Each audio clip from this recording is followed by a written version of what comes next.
За тэгэхээр энэ бичлэгээр болохоор хэдүүлээ англи хэлний энэ possessive case гэж яг юу яриад байдаг юм бэ гэдэг талаар хамтдаа ярилцахаар байгаа. За тэгээд энэ маань ерөнхийдөө яг юу хэлээд нэрлээд байгаа вэ гэхээр энэхүү apostrophe s гэсэн энэ найзыг л ер нь бол хэдүүлээ энэ видеогоор ярина гэсэн үг юм.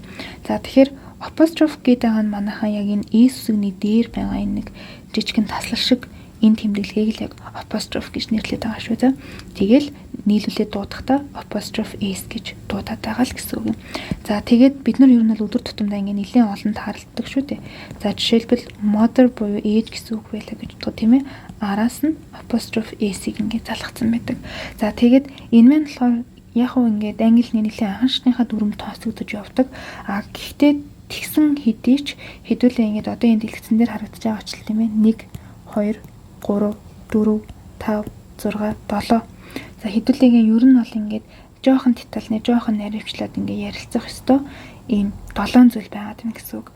За тэгээд хоорондын ийм нөгөө нарийн ялгаатай тийм ээ нюанс гарч байгаа тохиолдлууд бас байгаад байгаа гэсэн үг байхгүй юу? Тэрийг хэдүүлээ ярилцаад явах нь. За тэгэхээр яг нөгөө өргөн утгаараа гэдэг шиг тийм ээ энэхүү apostrophe s нь болохоор за манай монгол хэлэнд харьяалгын тиалгал гэж байдаг тийм үү?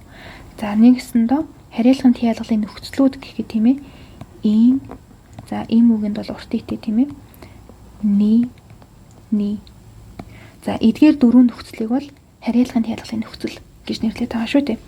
За тэгэд одоо аав гэдэг үг байлаа гэж батхад хойноос нь аавын гэж ин гэж залгаад ингээд аавын гэсэн үг болгоод байна гэсэн үг байхгүй. За тэгэхээр хэдүүлээгийн энэ apostrophe s гэдэг байгаа энэ нөхөрчин манайхаар бол англи хэлнийх нь энэ харьяалгын тиалгал байгаад байна л гэсэн үг. За тэгэхээр хэдүүлээ тийм ээ англиар ингээд англи хэлээр аавын гэж бичих юм бол эхлээд одоо яг аав гэсэн үгийг биччихин тийм ээ father тэгээд араас нь энэхүү apostrophe s-ийг залгаал аавын гэдэг үг болчихж байгаа гэсэн үг. За тэгвэл одоо юу гэдэг чинь тийм ээ игчийн гэх юм бол хэдүүлээ англи хэл дээр бичин гэх юм бол игч гэсэн үгээ төрүүлээд ингэ биччихнэ. Тэгээд игчийн гэж болгохын тулд хойноос нь энэхүү apostrophe s-ийг залгаал болоо гэсэн. За ерөнхийн ингээд нөгөө дүр зургаараа бол яг ийм л одоо утга санааг илэрхийлээд байгаа зүйл байгаад байна гэсэн үг л дээ.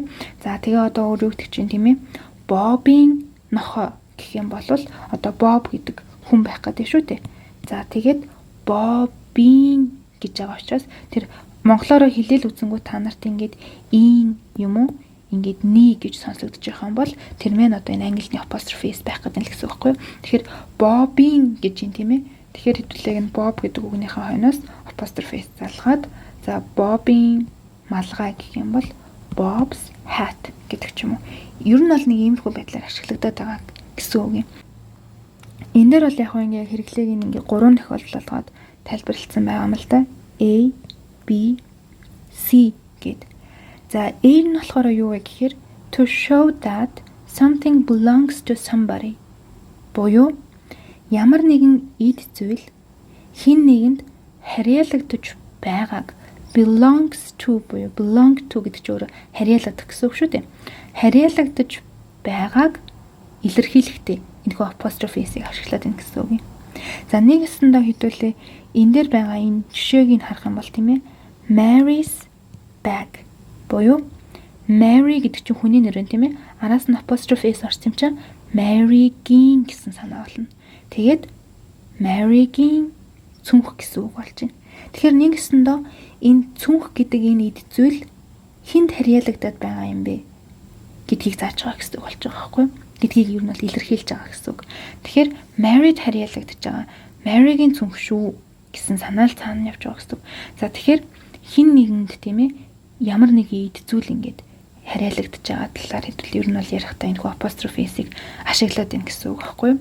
За одоо юу гэдэг чинь тийм ээ Самантагийн нохой гэх юм бол одоо яг тэр нохой гэсэн тэр амьтан чинь яг хинд харьяалагдаад байгаа буюу Самантад харьяалагдаж байгаа буюу Самантагийн нохой гэж хэлж байна. Яг тэр Самантагийн нохой гэдгийн цаана тийм ээ одоо яг энэхүү нохой Самантад харьяалагдаж байгаа шүү гэдгийг зааж байгаа гэсэн үг. Тэгээ манай монгол хэлэнд ч ялгаагүй тийм ээ харьяалахын тиалгал гэж нэрлэлсэн байгаа шүү дээ. Тэгэхээр ямар нэгэн зүйл одоо юу гэдэг хин нэгэнд харьяалагдаж байгааг л хэдүүлээ энэхүү нөхцлөөр Тэгэд англи хэлэнд болохоор энэ хүү apostrophe s гэсэн энэ залгуураар ашиглаж яриад байна л гэсэн үг болж байна. За дараа нь болохоор ингээд бийг нь хэдүүлээ ингээд харах юм бол тийм ээ. To explain the relationship between two or more people. За хоёр болон түүнээс дээш хүмүүсийн хоорондын тэр relationship буюу одоо харилцааныхын талаар ярих та. За тэнгууд харилцаа одоо relationship гэдэг чинь зөвхөн тийм romantic relationship гэсэн үг биш шүү дээ. За хоёр хүний яг тэр харилцаа буюу одоо хоорондоо тийм ээ ах トゥ хүмүүс юм уу, найз хүмүүс юм уу, тийм ээ эсвэл нэг нь нөгөөгийнхөө багш нь юм уу, нэг нь нөгөөгийнхөө шавин юм уу гэх мэтчлэнгээр тэр хоёр хүний тэр харилцаа хоорондын уялдаа холбоо хамаарлыг л ярих гэж байгаа гэсэн үг. За тэгэхээр энэ дээр болохоор жишээ юу гэж гарч байгаа вэ гэхээр Tom's uncle буюу Томийн авга ах. Тэр эрэгтэй хин? Томийн авга ах штэ. Нэгсэндээ тэр эрэгтэй болон Том гэсэн хүмүүсийн тэр хоорондын relationship байгаа тийм шүү дээ. Тэр эрэгтэй бол Томийн хувьд авга ах нь. Хоорондын холбоо хамаарлал нэм төрөл төрөстэй холбоотой гэсэн санаа явуулчин тийм ээ. За тэгэхээр энэ A болон B хоёр бол манайхан харьцангуй ер нь бол гайгүй. Яагаад тэгэхээр зүгээр хэдүүлэн бараг л одоо юу гэдэг монгол хэлээрээ ингээл хэлээд үзэнгүүт тийм ээ. За Mary-гийн сүнх гэх юм чинь. За Mary гэдгийг хард apostrophe талгаал Mary-гийн болчихно. Тэгээд араас нь сүнх гэдгийг бичээд болоо. Тэгэл Mary's back гэл явчихна. Tommy авга ах гэх юм бол Tom гэдэг үгээ биччихнэ. Ийн гэсэн тэр нэг залгуур хойноос нь орсон байна тийм ээ. Тэгэхээр Томийн гэж болгохын тулд apostrophe s бичээл болоо. Тэгээ араас нь авгахаа биччихнэ. Томийн авгах. Яг дарааллын үед яг нөгөө монгол хэлтэй яг л ижлэгэн дараалалаар яваад байгааз. Тэгэхээр A болон B хоёр манайхан харьцангуй гайгүй. За тэнгуүтийн C дээр хэдүүлээ анхаарах хэрэгтэй болж байгаа гэсэн үг. To talk about shops and houses буюу ямар нэгэн дэлгүүрүүд болон байшингийн талаар ярихтаа гэдээ ороод ирж байгаа. За энэ нь юу гэсэн үг вэ гэхээр за нэгэсэндээ бид нар ингээл одоо монгол хэл дээр тийм хоорондоо ингээл ярихдаа өө чи хаана байгаа ингээл тэнгүүд өө би цэцгээгийн дэн, зулаагийн дэн, доржоогийн дэн, батагийн дэн гэл ярьдэн штэ тийм ээ. Тэгэхээр одоо нэгсэндээ би зулаагийн байшинд байна. Зулаагийн герт гэж заавал тэр гэр байшин гэдэг үгийг оруулахгүйгээр өө би зулаагинд байна гэд яг тэгж ярьдагтай ижилхэн гэсэн үг байхгүй юу. За тэнгүүд хэдүүлээ одоо яг энэ жишээ үйлдвэрийг харъя л да. Тэгэх юм бол they are it Bob's буюу тэд нар Бобинд байна. Тэгэд энэ мэн цаана тэнцүү буюу тийм ээ ямар утга санааг илэрхийлж байгаа гэхээр they are at Bob's house буюу Бобийн байшинд байна. Тэгэхээр заавал энэ house гэснийг бичихгүйгээр Bob's гэл хэлэл болоо. Тэнгүүд энэ мэн өөрөө Бобийн байшин гэсэн санааг гаргаад ирж байгаа гэсэн үг болчихно тийм ээ.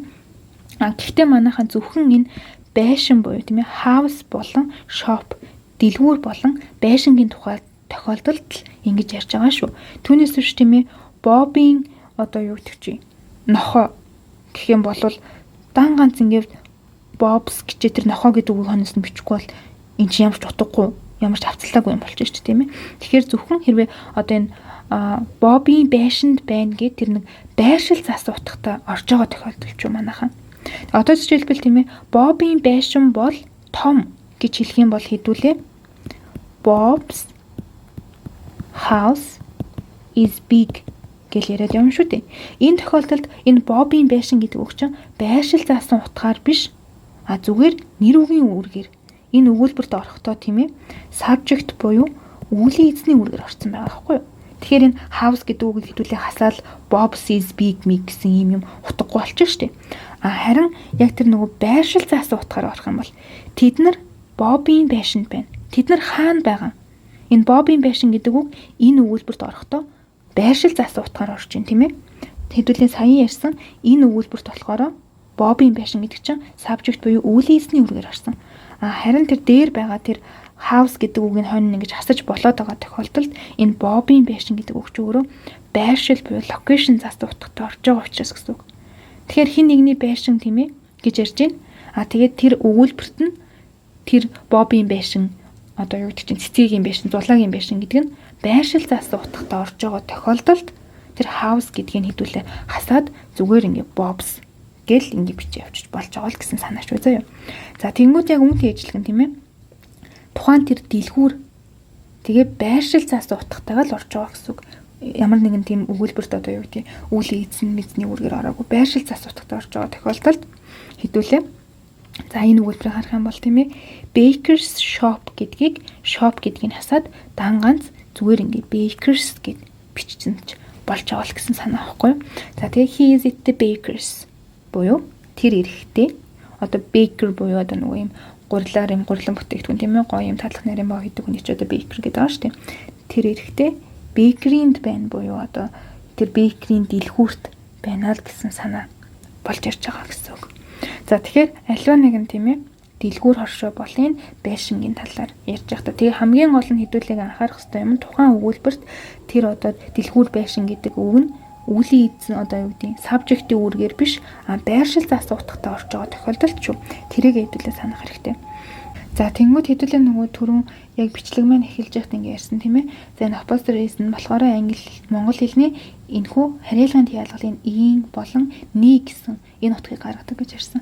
За тэгвэл англи хэлэнд болохоор яг эдгээр энэ утгыг хоёр юм бүтцээр хэлж болоод байгаа. Эхнийх нь бол саяхан ярьсан apostrophe, дараагийнх нь of гэсэн утгаар үг байгаа тийм л да.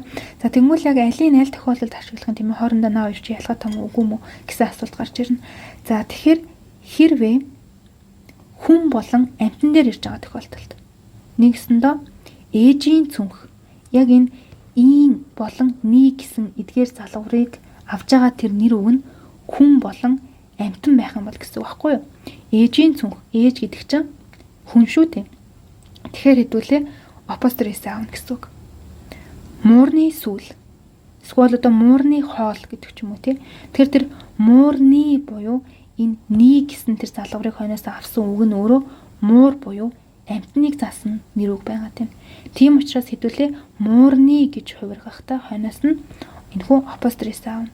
Тэгэхээр хүн болон амьтан дээр ирж байгаа тохиолдолд хэдүүлээ энэ apostrophe авах юм тийм ээ. За харин ямар нэгэн эд зүйл дээр ирж байгаа тохиолдолд одоо утасны гэр, хаалганы бариул, номны хавтас, ширээний хүл гэдэг ч юм уу тийм ээ. Ширээ гэсэн үг хойноосоо ни гэж харсан байна тийм ээ. Хаалганы бариул, хаалга гэдэг үг чинь эд зүйл. Тэгээд хаалганы гэдэг хойноосоо бас ни гэж авсан байна. Тэгэхээр тэр энэ нөхцлүүдийг тийм ээ. Энэ хариалгын ялгалыг аваад байгаа тэр үгнүүд нь өөрөө эд зүйл заасан үг байгаад байх юм бол нэгсэнтэй амьгүй зүйл гэсэн үг шүү дээ. Тэр тохиолдолд хараа хэдүүлээ энэхүү of гэсэн энэ утгыг ашиглаж байгаа гэсэн үг. За одоо хэдүүлээ энд байгаа энэ хоёр жишээг ингээ харьцуулаад хооронд нь харъя л да. За эхнийх нь болохоор тийм ээ муурны сүүл гэж байна. Муур гэдэг чинь амьтан учраас apostrophe ингэж авсан байна. Тэгээд уншигдахдаа яг эхнээсээ уншигдсан тийм ээ. Муур apostrophe-тэй ороод ирэхээр муурны араас нь сүүл, муурны сүүл. Харин манай энэ of гэсэн тохиолдолд болохоор хойноос уншигдана. Table буюу ширээ, ширээний legs буюу хөл. За энэ хүний хөлөвчтөр, ширээний хөлөвчтөр ялгаагүй leg гэж хэлээд байгаа гэсэн үг. Тэгэхээр table гэдэг чинь эд зүйл учраас ширээний гэж хувиргахдаа энэхүү of гэсэн утгаартай цуг орж ирж байгаа гэсэн үг. Тэгээ уншигдахдаа хойноос уншигдана гэсэн тийм ээ. Ширээний хөл гэж ийм дараалал уншигдана гэсэн үг. За тэгэхээр тухайн тэр одоо хойноос ни ийн гэж залгагдаад байгаа өгнүүд чинь хүн байна уу, амьтан байна уу, эд зүйл заасан нэр үг байна уу гэдгийг төлөө харах нь тийм ээ. Хүн болон амьтан байх юм бол apostrophe авчин ямар нэгэн эд зүйл заасан нэр үг байгаад байгаа юм бол of гэдгийг ашиглана гэдгийг төлөө мартаж болохгүй. За тэгвэл одоо хэдүүлээ тухайн тэр нэр үгний хойноос энэхүү apostrophe s гэдэг байгаа нөхрийг залгахдаа яг юм үсэглэлийн хувьд тийм ээ. Яг бичиглэлийн хувьд гэх юм уу юуг анхаарах ёстой вэ гэдэг талаараа ярилцъя. За тэгэнгүүт хэрвээ тухайн нэр үг нь өөрөө ганц тоон дээр байгаа тохиолдолд за тэгээд proper noun буюу оноос нэр тийм ээ хүний нэр гэсэн үг байхгүй юу ер нь бол. За хүний нэр болон за ингээд ганц тоон дээр байгаа нэр үг байгаад байгаа тохиолдолд хэдүүлээ араас нь шууд энэхүү apostrophe залгаал явчихж байгаа гэсэн үг. За тэр эрэгтэй хүүхдийн бөмбөг гэж юм тийм ээ. Boy буюу эрэгтэй хүүхэд гэсэн нэр үг маань ганц тоон дээр байна. Тэгээд араас нь шууд apostrophe залгаад эрэгтэй хүүхдийн бөмбөг. Emily буюу хүний нэр тийм ээ. Нөгөө тэгвэр оноос нэр шүү дээ proper noun. За тэгэхээр араас нь бас Emily-гийн машин гэхдээ шууд энэхүү apostrophe залгаад ирсэн байна гэсэн үг. Тэнгууд хэлдүүлээ энд нэг юм тохиолдол гарч ирж байгаа нь юу вэ гэхээр тухайн тэр хүний нэр тийм ээ. S гэсэн үсгээр төгсөж болно. За тэгэхээр хэрвээ тухайн хүний нэр нь эсээр төгссөн байх юм бол бид нар араас нь энэхүү апостроф эсээ авсан ч болно. Эсвэл дан ганц энд харагдаж байгаачлан апостроф ингээ авсан ч болно. Аль аль нь зөв гэсэн үг шүү дээ. Хэрвээ тухайн хүний нэр нь эс төгсгөлтэй байх юм бол дан ганц апостроф авсан ч болно. Яг апостроф эсээ хамтдан аваа явсан ч болно гэсэн үг. За тэгмүүд энэ дээр одоо дараагийн энэ хэсгийг хэдүүлэн харъя. Энэ дээр юу нь бол нэлээд алдаад идэг. За тэр нь юу гэхээр хэрвээ тухайн нэр үг нь өөрөө олон тоон дээр хувирсан байгаа тохиолдолд зөвхөн апострофыг л авна. Эсийг авахгүй гэсэн үг. За тэгэхээр энэ дээр байгаа энэ жишээг харах юм бол тийм ээ охидуудын байшин буюу охидууд гэдэг охин гэдэг үгч өөрөө олон тонд хувирсан байна тийм ээ. Охидууд олон эмэгтэй юм хүүхдүүдийг хэлээд ингэсэн үг шүү дээ. Охидууд.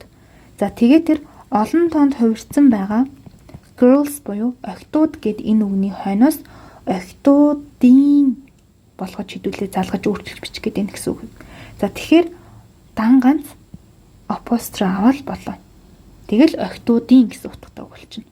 Тэгэхээр тухайн нэр үг нь олон донд хувираад хойноосоо эс гэсэн залгуур авсан тохиолдолд хэдүүлээ нэг гэсэндөө энэхүү апостроф эсийнхаа эсийг нь гээж бичиж байгаа ийм дүрэн байгаад байгаа гэсэн үг. За тэгвэл түрүүн хэдүүлээ энд тийм ээ нөгөө нэг эрэгтэй хүүхдийн бөмбөг гэд ярьсан шүү дээ. Тэгвэл эрэгтэй хүүхдүүдийн бөмбөг гэд нөгөө эрэгтэй хүүхэд маань олон тон дээр бичигдсэн байгаа тохиолдол тийм ээ. Boys эрэгтэй хүүхдүүд. Одоо хэдүүлээ эрэгтэй хүүхдүүдийн гэж хувирах юм бол араас нь ганцхан апостроф аваад бодлоо. Эсийг нь ингэж гээж байгаа ийм дүрэн байгаад гэсэн үг. За тэнгууд мэдээж нөгөө англи нэр үгний олон точин дөрмийн бус олон тоо гэж байгаа тий. Дөрмийн бус олон точин хойноосоо эс гэсэн залгуур авахгүйгээр хувираад байгаа. Тэдгээр дөрмийн бус олон тоо нь болохоор хойноосоо яг энэ апостроф эсээ хамтд нь аваад явна гэсэн үг. За энэ дээр байгаа жишээг харах юм бол тийм ээ эрчүүдийн завь гэж байна. За тэгээд энэ эрэгтэйчүүд гэдэг чинь өөрөө дөрмийн бус юм олон тоо. Тэгээ хойноос нь апостроф эсээ зүгээр авдгаар аваад явна гэсэн үг. За тэгэхээр ганц хэдүүлээ энэ дээр одоо үүсэж байгаа онцгой тохиолдол гэх юм бол тийм ээ нөгөө дөрмийн олон тоо буюу эсээр төгсдөг гэсэн үг шүү дээ. Тэр дөрмийн олон тоо хэдүүлээ апостроф ингэж хойноос нь авч байгаа тохиолдолд тэрхүү эсийг нэгээд ганцхан апостроф авд юм байна л гэсэн санаа. За хүний нэр байгаа тохиолдолд тухайн хүний нэр эсээр төгссөн байх юм бол апостроф эсээ цуг авсан ч болт юм байна. Дан ганц апостроф аваа явсан ч болт юм гэсэн үг. За тэгээ яг юм үсэглэл бичиглэлтэй холбоотой яг энэ апостроф эстэй холбоотой дүрэн бол ингээл болов. Түрүүний нөгөө энэ of гэдэг утгаар өгч өөрөө дангаараа тусдаа нэг үг байгаад байгаа учраас тийм ээ. Ийм үсэглэл янз бүрийн юм гэсэн юм байхгүй болчихно гэсэн үг. За тэнгууд одоо хэдүүлээгийн энэ дээр харах хэвээр хамгийн том юм нэг ялгаа гарч ирж байгаа нэг юм хоёр тохиолдол байгаад байгаа. Энийг хэдүүлээ ярилцъя. За хэдүүлээ энэ жишээ өгүүлбэрийг харах юм бол тийм ээ. За тэгээд доор байгаа энэ жишээ өгүүлбэрийг харъя. За Paul and Tina's house. Paul болон Тинагийн байшин. Mary's and Sarah's roller skates. The roller skate буюу энэ одоо онцон оролцог нь хэлээд байгаа гэсэн үг тийм ээ, оролцог шиг юм дуугатай. Тэгэхээр Maryгийн болон Sarah-гийн roller skates гэсэн өгүүлбэр байна. За энэ хоёр өгүүлбэрт хоёуланд нь хоёр юм хүний нэр байгаад байна шүү дээ. Эхний өгүүлбэрт Paul болон Tina гэсэн хоёр хүн байна. Дараагийн өгүүлбэрт Mary болон Sarah гэсэн хоёр хүн байгаад байна. Гэтэл хэдүүлээ анзаарах юм бол эхний өгүүлбэр дээр энэ хамгийн сүүлд бичсэн хүний нэрний хойноос апостроф авсан байна. Дараагийн өгүүлбэрт болохоор яг энэ хүн тус бүрийнх нь нэрний ард апостроф ингэж аваа явцсан байна. За энэ дээр тэгвэл ямар ялгаа вэ гэхээр за тухайн эд зүйлийг тэр хоёр ба түүнээс дээш хүмүүс хоорондоо дундаа ингэж өмчлөдөг буюу дундаа нэг эд зүйлтэй байгаад байгаа тохиолдолд нэгсэндээ Пол болон Тинагийн байшин гэдэг чинь энэ Пол, Тина гэдэг хоёр хүн дундаа юм нэг байшинтай гэсэн санаа байгаад шүү дээ. Тэр тохиолдолд хэдүүлээ тухайн тэр хүмүүсийн нэрнийхээ энэ хамгийн сүүлд бичигдсэн хүний нэрний ард апостроф аваад болоо. Тэр хамгийн сүүлд бичигдсэн тэр ганцхан хүнийхээ нэрний ард апостроф аваад болоо гэсэн үг. Ямар тохиолдолд гэхээр тухайн эд зүйлээ хоорондоо дундаа өмчлөдөг буюу дундаа нэг юмтай байгаа тохиолдолд. Харин тухайн тэр хүмүүс тус тусдаа өөр өөрсдийн гэсэн эд зүйлтэй буюу тухайн зүйлийг тусдаа өмчлөдөг. Тусдаа өөрсдийн гэсэн яг тэр юмтай байгаад байгаа тохиолдолд. Тэгэхээр Маригийн болон Сарагийн роллер скейт гэхээр хэдүүлээ энд байгаа зургийг харах юм бол тийм ээ. Мари өөрийн гэсэн ийм тусдаа роллер скейттэй, Сара ч гэсэн өөрийн гэсэн тусдаа роллер скейттэй. Энэ роллер скейт чи энэ хоёрын дундын өмч биш.